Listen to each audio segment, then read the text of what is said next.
Dosa-dosa besar yang bisa menghalangi pintu rizki, susah lunas hutang, hidup selalu dalam kesulitan dan susah menjadi orang kaya.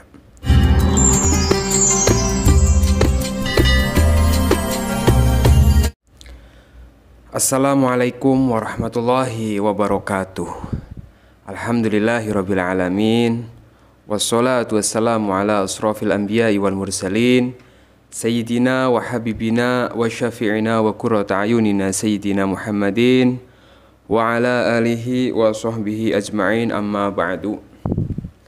Para jamaah dimanapun anda berada, yang selalu saya doakan semoga dipanjangkan umurnya oleh Allah, semoga dimudahkan segala urusannya oleh Allah, semoga dibukakan pintu rizki oleh Allah Subhanahu wa ta'ala. Amin ya rabbal alamin. Alhamdulillah, pada kesempatan kali ini kita bisa berjumpa lagi. Semoga perjumpaan kita adalah perjumpaan yang diridhoi oleh Allah Subhanahu wa ta'ala. Amin ya rabbal alamin. Para jamaah, perlu anda ketahui, sempitnya rizki seseorang, susahnya hidup seseorang, beratnya cobaan seseorang, itu tidak terlepas dari akibat dosa-dosa yang pernah dilakukannya. Misalnya ada yang saat ini rezekinya susah, usahanya nggak maju, jualannya sepi, hutangnya banyak, ada hutang ke bank, hutang ke rentenir, hutang ke sana dan ke sini, sehingga rezekinya juga sulit untuk bisa segera lepas dari hutangnya. Nah, ini penting Anda simak kajian video kali ini. Anda wajib menyimak sampai selesai agar Anda paham penyebab-penyebab dosa-dosa yang bisa menyebabkan seseorang itu rezekinya sulit. Insya Allah dengan Anda menyimak dengan seksama, menyimak sampai selesai poin-poin yang akan kita bahas pada video kali ini, Anda akan tahu, sehingga kemudian Anda bisa mendapatkan solusi dari segala permasalahan hidup Anda. Para jamaah yang dirahmati oleh Allah, sebelum saya membahas, silahkan bagi yang menonton video ini yang belum subscribe channel saya, ringankan tangannya sejenak untuk subscribe. Jangan lupa klik tombol jempolnya dan nyalakan tombol loncengnya, serta tulis doa dan hajat terbaik Anda. Agar apa? Agar doa dan hajat Anda banyak yang membaca, kemudian bersama kita aminkan dengan harapan segera Allah Subhanahu wa ta'ala kabulkan. Para jamaah, Anda harus tahu bahwa dosa adalah perbuatan yang apabila dilakukan mendapatkan murka atau azab dari Allah Subhanahu wa ta'ala. Azab yang Allah limpahkan atau azab yang Allah berikan kepada para pelaku dosa bisa saja terjadi di dunia langsung maupun di akhirat kelak. Karena apa? Karena Allah Subhanahu wa ta'ala telah mengunci hati dan pendengaran bagi siapa saja yang tidak memohon ampunan kepada Allah Subhanahu wa ta'ala. Dalam surat Al-Baqarah ayat 7, Allah Subhanahu wa ta'ala telah berfirman, Bismillahirrahmanirrahim. Khatamallahu ala qulubihim wa ala sam'ihim wa ala absarihim hishawatu wa lahum adabun azim. Shadaqallahul azim, yang artinya Allah telah mengunci hati dan pendengaran mereka. Pada penglihatan mereka ada penutup, dan bagi mereka azab yang sangat berat. Nah, ini ayatnya sangat luar biasa kaum muslimin. Jadi kita mungkin sudah pernah mendengar bahwa riba adalah dosa besar. Berhubungan dengan rentenir adalah dosa besar. Tapi kemudian khatamallahu ala qulubihim wa ala sam'ihim. Kita tahu tapi hati kita tetap melakukan itu. diri kita masih melakukan riba, masih berhubungan dengan riba, sehingga kemudian Allah akan memberikan azab yang begitu pedih. Tetapi Anda juga harus tahu, bagi siapa saja yang memohon ampunan sebanyak-banyaknya kepada Allah, maka ampunan Allah sangatlah luas. Dengan Allah memberikan ampun kepada kita atas dosa-dosa yang kita lakukan, maka rizki Allah akan turun kepada kita sesuai dalam Al-Quran surat Al-Imran ayat 106. Allah Subhanahu wa ta'ala berfirman, Bismillahirrahmanirrahim, Wastaghfirullah, wastaghfirullah, innallaha kana ghafurur rahima. Untuk kita yang banyak sekali melakukan dosa-dosa kepada Allah Subhanahu wa ta'ala, memohon ampunlah kepada Allah. Fastaghfirullah, sesungguhnya Allah Maha Pengampun lagi Maha Penyayang. Kaum muslimin yang dirahmati oleh Allah, berikut adalah dosa-dosa besar yang mana dosa-dosa ini akan menjadi penghalang rizki bagi seseorang. Rizkinya sulit, hidupnya sempit, masalah di mana-mana, hutang gak lunas-lunas. Nah, ini dosa-dosa yang menjadi penyebab semua itu terjadi dalam kehidupan Anda. Yang pertama apa Pak Ustadz? Yang pertama adalah syirik kepada Allah Subhanahu wa ta'ala. Syirik berarti menyekutukan Allah, ya. Menyekutukan Gusti Allah, sehingga tidak akan mendapatkan ampunan sebagaimana firman Allah Subhanahu wa ta'ala dalam sebuah surat Al-Qur'an, Bismillahirrahmanirrahim. Innallaha la yaghfiru ayyushraka bihi wa yaghfiru ma duna dzalik liman yasha wa may yusyrik billah faqad iftara itsman azima. Naudzubillah min dzalik. Sesungguhnya Allah Subhanahu wa ta'ala tidak akan mengampuni dosa karena mempersekutukan Allah, syirik, berbuat musyrik. Tetapi Allah mengampuni apapun dosa yang selain syirik bagi siapa yang Dia kehendaki. Siapapun yang mempersekutukan Allah sungguh telah berbuat dosa yang sangat besar. Nah, ini dosa pertama adalah syirik. Syirik itu kan menyekutukan Gusti Allah. Misalnya banyak contoh syirik-syirik itu ya. Ada syirik yang besar, ada syirik yang kecil. Syirik itu kita misalnya menyekutukan Allah dengan harusnya kita meminta pertolongan itu hanya kepada Allah. Kita percaya kepada dukun, nyari pesugihan, ngepet, tuyul dan lain-lain. Itu perbuatan yang sangat dibenci oleh Allah Subhanahu wa ta'ala. Kemudian yang nomor 2, dosa yang dapat menghalangi rizki bagi seseorang adalah meninggalkan sholat. Apa? Meninggalkan sholat. Karena apa kaum muslimin? Kenapa meninggalkan sholat termasuk dosa yang besar yang bisa menghalangi rizki datang kepada seseorang? Karena as-sholatu imadul bilad. Sholat itu adalah tiang agama. Jika ditinggalkan, jika seorang hamba, jika seorang muslim meninggalkan sholat, maka sama saja dia akan merobohkan pondasi agama Islam. Sehingga apa yang akan terjadi? Naudzubillah min dzalik. Dia orang muslim, tapi dia nggak mau sholat, itu sama saja sedang merobohkan tiang agamanya Islam. Nah, inilah bahayanya. Jadi sholat itu selain sebagai imadul bilad adalah fathur rizki, pembuka pintu rizki. Maka otomatis orang yang meninggalkan sholat maka juga rizkinya akan susah. Orang yang meninggalkan sholat bahkan mendapatkan hukuman dan kemurkaan Allah Subhanahu wa ta'ala, serta akan mendapatkan kehinaan di dunia dan di akhirat. ada dalam sebuah kitab yang bernama Kitab As-Shalah halaman 7 kaum muslimin.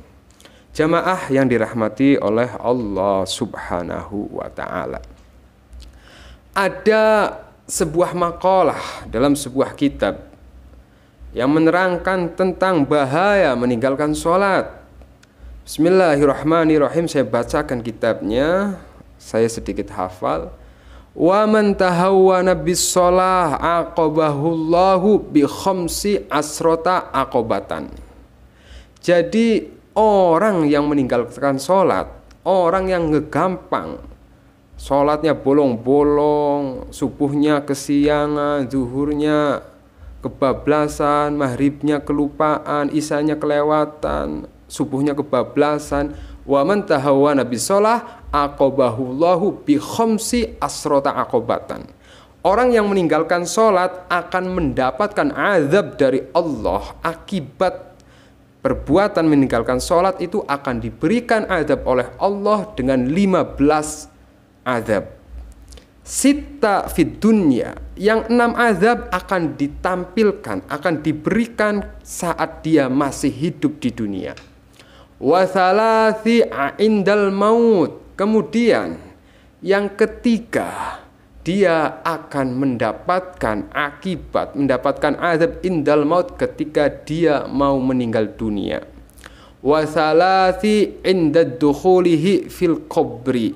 Kemudian akibat yang ketiga lagi, Allah akan memberikan azab ketika dia indad dukhulihi fi qabri, ketika dia hendak dimasukkan ke liang kubur. Wa thalasi inda liqa'i rabbih. Dan yang ketiga, azab yang ketiga lagi akan Allah berikan ketika pada hari kiamat. Naudzubillah min dzalik. Ini pasti sudah disebutkan dalam sebuah kitab. Fa ammal lawati fid dunya fal ula. Nah, untuk akibat yang pertama bagi orang-orang yang mau meninggalkan sholat, yang mudah menggampangkan sholat, fal ula tanzaul barokata min umrihi. Yang pertama, azab yang akan Allah berikan kepada mereka yang suka meninggalkan sholat, tanziul barokata min umrihi. Umurnya tidak akan barokah. Apa itu barokah? Barokah itu ziyadatul khair. Artinya gini, misalnya ada orang seharinya itu, waktu kita kan dengan siapapun itu sama 24 jam. Tapi kenapa orang itu 24 jam ibadahnya tetap bisa berjalan, rezekinya lancar, nggak punya hutang, hidupnya bahagia? Kita juga sama, mempunyai waktu sehari 24 jam, sudah jarang sholat, jarang baca sholawat, jarang berzikir sama Gusti Allah, utangnya banyak, dikejar-kejaran tenir, diteleponin debt collector, nah, ya kan, jarang baca wirid, usahanya nggak maju, jualannya sepi. Nah, itu namanya tidak ada barokah min umrihi, tidak ada keberkahan dalam umurnya. Naudzubillah min dzalik. Nah, kalau keberkahan sudah hilang dari umur seseorang, tidak akan dia meskipun hidup 1000 tahun, meskipun 1000 tahun tidak ada kebahagiaan dalam dirinya. Naudzubillah min dzalik. Maka kaum muslimin, jika kita benar-benar ingin umur kita barokah, meskipun sehari kita sama mendapatkan waktu 24 jam, tapi rizki kita lancar, usaha kita maju, kita masih bisa ibadah, hidupnya bahagia, sakinah, mawadah, warahmah, jangan pernah tinggalkan yang namanya sholat. Kemudian wathaniyata tamahha siyamas sholihin min wajhihi. Nah, kemudian akibat yang nomor 2 bagi orang yang meninggalkan sholat itu akan dihilangkan cahaya wajahnya dari cahaya-cahaya kesolehan. Naudzubillah min dzalik. Ya mungkin kan gini, dalam hidup ini kadang kita suka melihat orang kok wajahnya dilihat itu nggak ngenakin gitu. Ya lihat wajah kita sendiri aja lah. Jenengan ambil kaca, lihat wajahnya, kira-kira dipandang ini enak enggak? Nah, lantas kalau orang meninggalkan sholat ini nggak ada wajahnya nggak bakal bersinar. Ya karena wajahnya nggak bersinar, rizki pun nggak akan lancar. Orang Misalnya kita berurusan bisnis, berurusan jual beli dan lain-lain, kan kita juga melihat orangnya bagaimana. Orang yang pertama dilihat adalah wajah. Maka agar wajah kita menjadi wajah yang bisa menarik rizki, wajah yang bisa menarik simpati, wajah yang rupawan lah. Maka jangan pernah meninggalkan sholat, karena kalau orang meninggalkan sholat, maka cahaya kesolehan dari wajahnya akan dihilangkan oleh Allah Subhanahu wa ta'ala. Itu yang nomor 2. Wasalisatu kullu amalin ya'maluhu la yujirahullahu alaihi. Nah, kemudian kalau orang yang meninggalkan sholat, kullu amalin, setiap perbuatannya, la yujawwiruhullahu alaihi, Allah tidak akan pernah memberikan balasan kebaikan yang dia lakukan. Artinya apa? Kalau dia nggak sholat, meskipun dia kerja 24 jam siang malam, dari pagi sampai sore, dari sore sampai malam, dari malam sampai pagi lagi, udah pokoknya kerja keras lah mati-matian. Tapi karena dia meninggalkan sholat, pekerjaannya ini nggak ada hasilnya. Maksudnya, loh kenapa ya saya kok sudah bekerja kayak gini, kerja keras kok tapi utang saya masih banyak. Kadang kan orang berpikir seperti itu. Jualan saya kok laris, laku, tapi kok kayak nggak ada hasilnya. Boro-boro punya tabungan yang ada, hutang itu berceceran. Ini kenapa? Ternyata faktornya karena pernah meninggalkan yang namanya sholat. Begitupun dengan amalan-amalan kebaikan yang lain, Allah Subhanahu wa ta'ala tidak akan memberikan pahala. Naudzubillah min dzalik. Kadang ada orang, saya nggak apa-apa nggak sholat, yang penting saya haji, yang penting saya umrah, yang penting saya sedekah, yang penting saya apapun. Nah ini salah, itu mindsetnya yang salah. Itu yang nomor 3. Warrabi'atu la yarfa'alahu du'a'u. Ingat, saya katakan lagi, warrabi'atu la yurfa'u lahu du'atu. Yang keempat, kalau orang meninggalkan sholat, rizkinya susah, dan yang paling bahaya, la yurfa'u lahu du'a'u. Allah tidak akan mengabulkan doa-doanya. Kan kita dianjurkan untuk berdoa oleh Allah, tapi karena kita menjadi hamba yang gampangin sholat, sering ninggalin sholat, maka doa kita meskipun dibaca sampai ndoer, sampai berbusa-busa, naudzubillah min dzalik, doanya nggak diterima. Maka kaum muslimin, sholat ini sangat penting. Kalau doa kita ingin diijabah oleh Allah, doa kita ingin didengarkan oleh Allah, jangan pernah meninggalkan sholat. Wal khamisatu laisa lahu khaddun fid du'a'is sholihin. Kemudian yang nomor 5, wal khamisatu laisa lahu khaddun fid du'a'is sholihin. Jadi yang nomor 5, orang yang meninggalkan sholat, kenapa rezekinya sempit? Itu karena tidak mendapatkan bagian ketika orang-orang soleh sedang berdoa. Orang-orang soleh itu kan ya para wali Allah, para habaib, para ulama itu kan berdoa gini, min jami'il muslimina wal muslimat wal mu'minina wal mu'minat. Tapi karena kita misalnya meninggalkan sholat, meskipun disebut min jami'il muslimina wal muslimat, kita tidak mendapatkan bagian doa dari orang-orang soleh. Sehingga apa? Hidup kita susah, rizkinya sulit, hutangnya banyak. Karena apa? Lahu khattun fid du'a'is sholihin. Wasadisatu takhruju ruhuhu bi ghairi iman. Ini yang paling bahaya kaum muslimin. Jadi yang nomor 6 adalah orang yang meninggalkan sholat, takhruju ruhuhu bi ghairi iman. Jadi yang nomor 6 adalah orang yang meninggalkan sholat, azabnya yang akan Allah berikan, dia akan meninggal dunia tanpa membawa iman. Naudzubillah min dzalik. Ya Allah, udah hidupnya misalnya ya rezekinya sulit, ya hutangnya banyak, kemudian ya rujutunnya bihari iman, maka dia meninggal dunia dalam keadaan tidak membawa iman, ala su'ul khotimah. Naudzubillah min dzalik. Maka di sini saya tekankan, marilah, misalnya Anda yang mungkin masih suka ya bolong-bolong sholatnya, mulai setelah mendengarkan kajian pada video kali ini, Anda tekadkan, niatkan dalam hati untuk tidak meninggalkan perintah Allah, yaitu sholat. Ini penting Anda ketahui, karena sholat itu berkaitan dengan rezeki. Insya Allah kalau sholat Anda lancar, sholat Anda khusyuk ya, maka hajat-hajat Anda, hutang-hutang Anda akan dilunasi oleh Allah Subhanahu wa ta'ala. Kemudian terus gimana kalau kita sudah pernah meninggalkan sholat? Nah, dalam ilmu fikih ada yang namanya qadha sholat ya, qadha. Ya namanya orang mungkin pernah meninggalkan sholat dulu waktu nakal, sekarang sudah hijrah, kemudian gimana? Ya diqadha sholatnya. Sholi fardhu zuhri qadhaan. Saya niat sholat duhur karena mengqadha lillahi ta'ala, Allahu akbar, sholat lagi. Biasanya saya dulu di pesantren diajarkan seperti itu. Sholat duhur itu 2 kali. Yang pertama sholat adaan untuk melaksanakan sholat duhur pada waktu itu.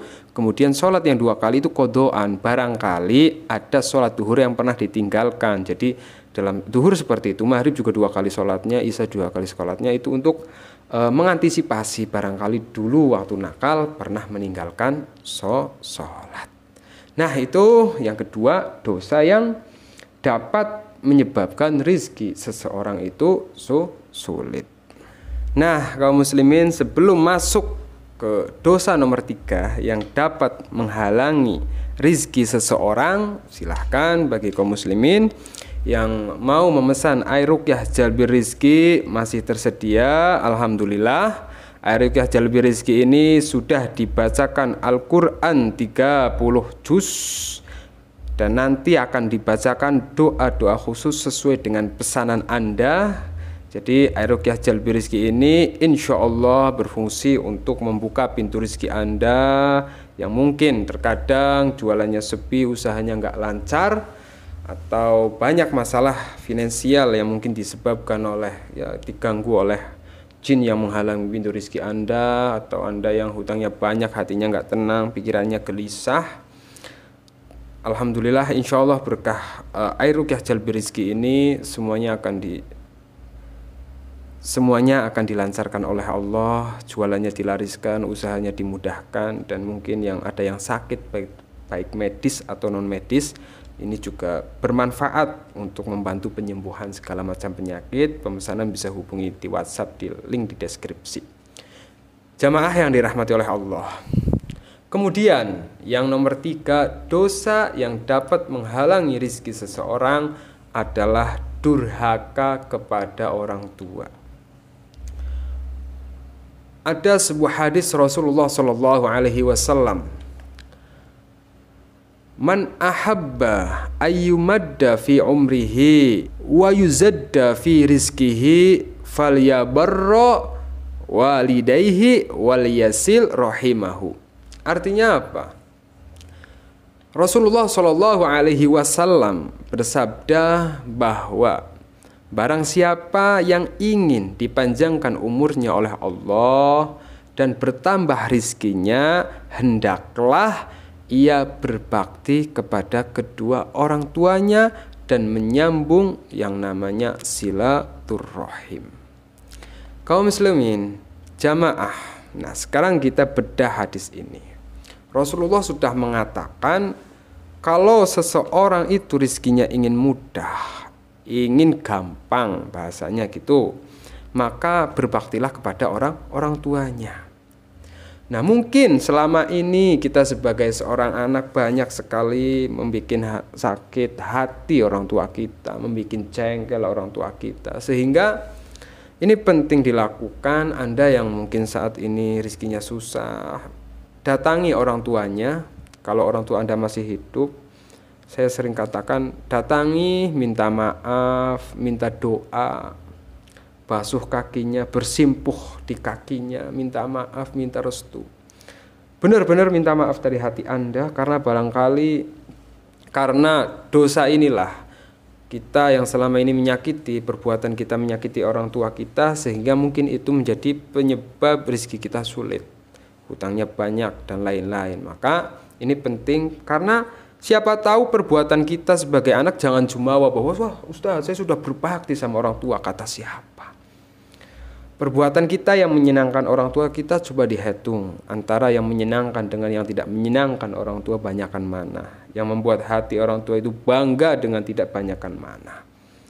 Justru mungkin banyak perbuatan yang kita lakukan yang orang tua kita tidak ridho, sehingga inilah menjadi penyebab rezeki kita susah. Karena dalam sebuah hadis lain Rasulullah mengatakan, ridhor robi fi ridhol walidain wa suhtur robi fi suhtil walidain. Ridhonya Allah tergantung kepada keridhoan orang tua, dan murkanya Allah tergantung kepada kemurkaan orang tua. Nauzubillah. Siapa tahu barangkali selama ini ternyata perbuatan kita itu banyak yang tidak orang tua kita ridhoi, tapi kita nggak tahu. Nah, maka ini penting kaum muslimin, setelah Anda mendengarkan video ini yang orang tuanya masih hidup, ya, yang orang tuanya masih hidup, datangi rumahnya, minta maaf, bersimpuh di kakinya, minta doa, ya ibu, saya mohon maaf selama ini sebagai anak banyak salah dan lain-lain. Saya mohon doa bu, saya sedang punya hutang banyak, minta dia biar cepat lunas. Nah, insya Allah dengan keteguhan hati kita, keyakinan kita sesuai hadis Rasulullah Shallallahu Alaihi Wasallam ini, orang tua kita ridho, Allah ridho, rezeki lancar. Nah itu. Nah, kemudian dosa yang selanjutnya yang dapat menyebabkan rizki seseorang itu susah adalah suka memakan makanan haram. Ada dalam sebuah kitab yang namanya Wasiyatul Mustafa dikatakan, waman akalal haram mata qalbuhu wa khafa dinuhu wa dha'af yakinuhu wa hijaballahu da'watahu wa qultu ibadatahu. Barang siapa yang makan makanan haram, maka hatinya akan menjadi gelap. Nah, ini hatinya akan menjadi gelap. Kenapa? Hati seseorang itu tidak ada ketenangan, bahkan mati hatinya. Kemudian akan menyepelekan agamanya. Kemudian doanya akan terhalang dan sedikit melakukan ibadah. Itu kalau orang memakan makanan haram. Makanan haram itu kan ada dua, ada lidzatih, lisifatih. Lidzatih itu ya contohnya makanan haram bagi kita sebagai umat Islam. Misalnya banyaklah ya makanan yang diharamkan dalam agama kita. Ya contohnya misalnya daging babi itu kan haram bagi kita. Beras halal kan, tapi kalau beras itu hasil mendapatkan rizkinya tidak baik dari menipu orang, ya, dari membohongi orang, dari riba misalnya, riba haram, maka sesuatu yang dihasilkan dari riba itu kan haram. Nah, ini dapat menyebabkan rizki kita itu sulit. Nah, itu penting karena makanan ini berdampak dalam kehidupan kita, dalam proses bagaimana kita mencari rizki Allah subhanahu wa ta'ala. Allah subhanahu wa ta'ala berfirman dalam Al-Quran, Bismillahirrahmanirrahim, Ya ayyuhan nasu kulu mimma fil ardi halalan tayyiba wa la tattabi'u khutuwati syaitan innahu lakum aduwwum mubin. Wahai manusia, makanlah sebagian makanan di bumi yang halal lagi baik, dan janganlah mengikuti langkah-langkah setan. Sesungguhnya ia bagimu merupakan musuh yang sangat nyata. Dalam ayat lain kemudian Allah mengatakan, Innama ya'murukum bis-su'i wal fahsya wa an taqulu 'alallahi ma la ta'lamun. Sesungguhnya setan hanya menyuruh kamu untuk berbuat jahat dan keji serta mengatakan tentang Allah yang tidak kamu ketahui. Kaum muslimin yang dirahmati oleh Allah Subhanahu wa ta'ala. Jadi agar rezeki kita mudah, rezeki kita barokah, pintu rezeki kita dibuka oleh Allah Subhanahu wa ta'ala, jangan sampai ada sesuap nasi pun yang masuk ke dalam tubuh kita ini melalui cara yang tidak baik. cara yang tidak benar, yang cara tersebut adalah datangnya dari setan, menipu orang lain, membohongi orang lain, riba dan lain-lain, itu jangan sampai masuk ke dalam diri kita. Kemudian yang selanjutnya, dosa yang dapat menutup pintu rezeki seseorang adalah memutus tali silaturahim. Jamaah, memutus tali silaturahim sama saja dengan memutuskan hubungan sesama muslim dan memutus rahmat Allah Subhanahu wa ta'ala. Dalam sebuah hadis disebutkan, "Ma min muslimin yad'u bida'wati laisa fiha ithma wala qati'atar rahima illa a'tahu Allahu biha ihda thalathi, imma an tu'ajjala lahu da'watahu wa imma ayyadhkiraha lahu fi akhirati wa imma an yasorrifa anhu min su'i misliha." Qalu idza anukthiru qala Allahu aktsaru. Artinya apa? Tidaklah seorang muslim memanjatkan doa kepada Allah selama tidak mengandung dosa dan memutus silaturahim antara kerabat dan sahabatnya, melainkan Allah akan beri padanya 3 hal. Jadi kalau seseorang dalam hidupnya tidak memutuskan tali silaturahim, ya kadang namanya kita makhluk sosial, hanya karena perkara sepele sama saudara tengkar, nggak mau sapa-sapaan, intinya memutus tali silaturahim. Tapi kalau seseorang itu tidak memutus tali silaturahim, maka Allah, ketika seseorang itu berdoa kepada Allah, Allah akan mengabulkan doanya. Bahkan Allah akan memberinya 3 hal.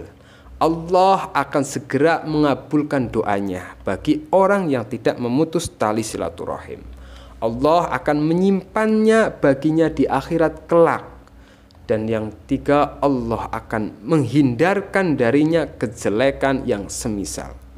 Para sahabat lantas mengatakan, "Kalau begitu kami akan memperbanyak berdoa ya Rasulullah." Nabi Muhammad SAW lantas berkata, "Allah nanti yang memperbanyak mengabulkan doa-doa kalian." Nah, ini hadis riwayat Ahmad dari Abu Sa'id. Derajat hadis ini sangatlah hasan kaum muslimin. Jadi kalau rizki Anda mungkin saat ini susah, sempit dan lain-lain, mungkin itu disebabkan karena mungkin Anda pernah memutus tali silaturahim. Jika memang pernah, segera perbaiki, segera datangi, minta maaf, sambung lagi tali silaturahim, tali persaudaraan yang pernah putus. Kemudian dosa selanjutnya yang dapat menyebabkan rizki sulit adalah suka berbohong. Nah, ini kebiasaan orang yang punya hutang itu biasanya bahasa Jawanya itu sumaya, berbohong. Nggak ada, besok. Ini saya lagi di sini padahal di rumah. Nah, itu berbohong ya. Dengan berbohong seperti itu, hutang Anda nggak cepat lunas, tapi malah justru berbohong itu dapat menutup yang namanya pintu rizki. Jadi berbohong itu akan mendapatkan azab dari Allah. Salah satunya adalah dengan diberikannya kesempitan rizki. Kemudian dosa selanjutnya yang menyebabkan seseorang itu rizkinya sulit adalah kikir atau pelit. Nah, ini artinya dia tidak mau mengeluarkan harta yang dimilikinya untuk di jalan Allah. Nah, sebagaimana firman Allah dalam surat At-Taubah ayat 77, Allah berfirman, Bismillahirrahmanirrahim, fa'aqabahum nifaqan fi qulubihim illa yaumi yalqanahu bima akhlafullah. Artinya apa para jamaah? Maka akibat dari pelitnya seseorang itu, dia menanamkan kemunafikan dalam hati mereka sampai pada hari mereka menemuinya, karena mereka telah mengingkari janji yang telah mereka ikrarkan kepadanya, dan juga karena mereka selalu berdusta. Na'udzubillah min dzalik. Nah, ini pelit itu bisa namanya menjadi sesuatu penyebab yang menyebabkan seseorang mendapatkan azab dari Allah, yaitu berupa pahitnya rizkinya sulit. Nah, kaum muslimin yang dirahmati oleh Allah. Sebenarnya masih banyak. Dari poin-poin tersebut masih banyak sekali. Pokoknya hampir semua dosa yang ketika kita lakukan, semua apa yang dilarang oleh Allah, ya misalnya kita lakukan, dan semua yang diperintahkan Allah kita tidak melakukan, itu kan dosa. Dosa-dosa itulah yang nanti akan menyebabkan rezeki kita sulit. Maka agar rezeki kita lancar, usahakan jauhi semua dosa-dosa, dosa apapun, mau dosa kecil, dosa besar, dari yang saya sebutkan sampai yang belum saya sebutkan, hindari.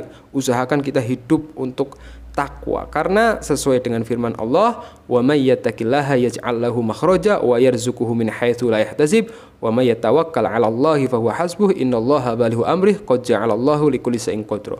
Kalau kita mau menjadi orang yang bertakwa, yaitu orang-orang yang mau melakukan perintah Allah, menjauhi segala apa yang dilarangkan oleh Allah, maka Allah akan memberikan rizki dari arah yang tidak disangka-sangka.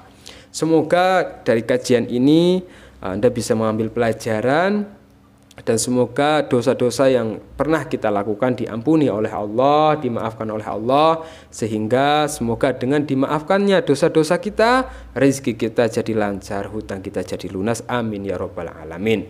Mungkin itu yang bisa saya sampaikan pada kajian kali ini. Kita akan berjumpa di kajian selanjutnya. Saya mohon maaf apabila ada kesalahan kata.